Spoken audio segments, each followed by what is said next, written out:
In front of me I've got NFL 26. In this video I'll show you how to set game quality to high-end PC.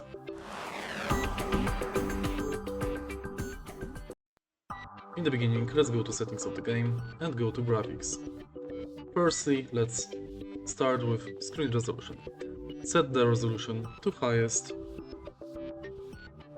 available or 1440p if 4K is too much for your PC.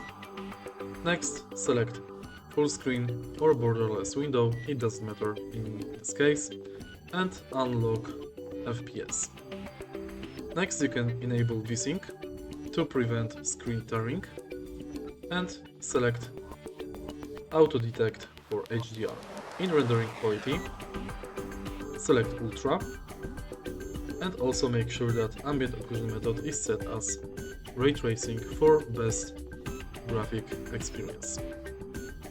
And that's basically it. If you find this video helpful, please leave like, comment and subscribe.